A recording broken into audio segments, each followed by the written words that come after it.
Long ago, there was a mirror made by a cruel magic spirit, a terrible mirror. Everything good and beautiful became ugly inside it. Kind faces looked cruel. Flowers appeared rotten, and the worst part was what happened when the mirror shattered.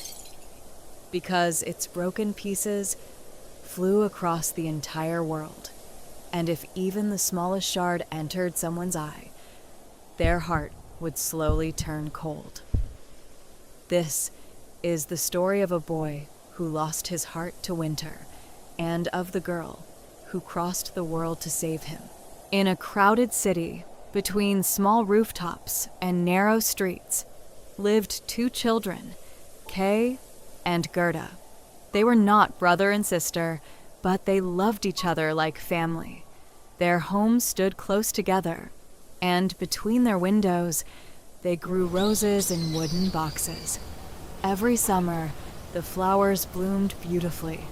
The children would sit beside them for hours, reading stories, laughing, and dreaming together, especially during winter, because winter transformed the city into something magical. Snow covered the rooftops, candles glowed warmly behind windows, and at night, grandmothers told stories about the mysterious Snow Queen.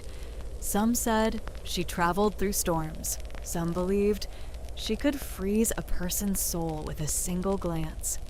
Kay laughed whenever he heard the stories, but Gerda always felt uneasy, as if somewhere far away, the Snow Queen was real. One evening, as snow drifted silently outside, Kay suddenly stopped speaking. He pressed his hand against his eye. Something hurt. A tiny shard from the broken mirror had entered him. Another piece slipped quietly into his heart. From that moment on, everything changed. Kay became cold, cruel. The roses he once loved now looked ugly to him. Gerda's stories became childish. Her kindness annoyed him, and slowly, he pushed everyone away, especially Gerda. Winter arrived early that year. The snowstorms grew stronger every day. Children raced sleds through the streets, laughing beneath the falling snow. Then, one evening, Kay tied his sled to a magnificent white carriage. It moved silently through the storm, faster and faster, until suddenly, the driver turned toward him. A woman dressed entirely in white, beautiful, silent, terrifying, the Snow Queen. She kissed Kay gently on the forehead, and instantly, all warmth disappeared from him. Then she carried him away, far beyond the city, far beyond the world he once knew. When Kay disappeared, nobody knew where he had gone. People searched the streets, the riverbanks, the forests outside the city, but Gerda refused to believe he was dead. She felt it deep inside her heart. Kay was still alive, somewhere, so one spring morning, she left home alone. She followed rivers, crossed fields, and wandered into places she had never seen before.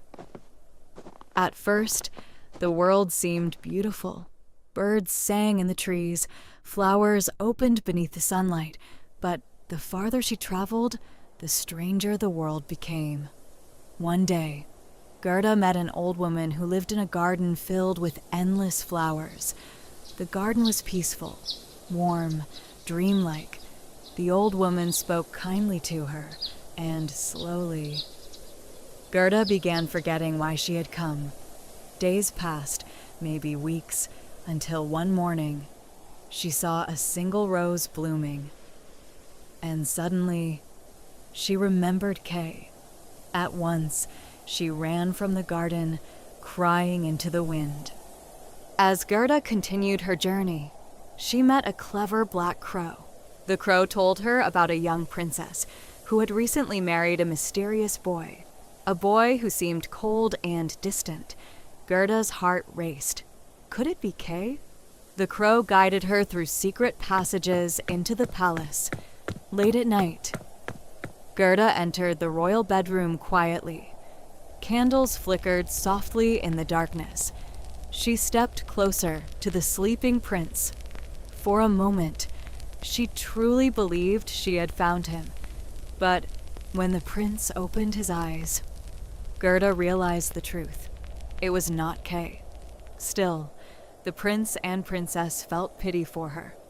They gave her warm clothes, food, and a golden carriage to continue her journey. And once again, Gerda traveled north, deep inside a dark forest. Bandits attacked the carriage. Gerda was captured, surrounded by thieves and firelight. She trembled with fear, but among the robbers, there was a wild, young girl. The robber girl laughed loudly, spoke boldly, and unlike the others, she liked Gerda immediately. That night, Gerda told her everything about Kay, about the Snow Queen, about the frozen heart. For the first time in many months, someone listened, quietly. The robber girl eventually sighed, then cut Gerda's ropes free. She gave her a reindeer and pointed toward the frozen north. "Go find him," she whispered, and Gerda rode into the snowstorm. The farther north she traveled, the colder the world became. The sky turned pale gray. The wind screamed endlessly. Mountains vanished beneath endless ice. At last, Gerda saw it. A palace made entirely of snow and frozen light. The Snow Queen's castle. Inside, everything was silent, cold beyond imagination. And there, alone in the enormous frozen hall, sat Kay. His face was empty, emotionless. He did not recognize her. The mirror shard still remained inside him. Gerda ran toward him. Tears streamed down her face. She embraced him tightly and cried. Her tears fell onto his frozen chest, warm, gentle, human. Slowly, the ice around Kay's heart began to melt. Then suddenly, he started to cry too. And with those tears, the final shard left his eye. At last, Kay remembered everything. Gerda, the roses, their home, their childhood, hand in hand. They left the ice palace behind. The storms faded, the air grew warmer, and when they finally returned home, the roses were blooming once again. But something had changed. They were no longer children. Because sometimes love does not protect us from suffering. Sometimes it is suffering that teaches us how deeply we can love.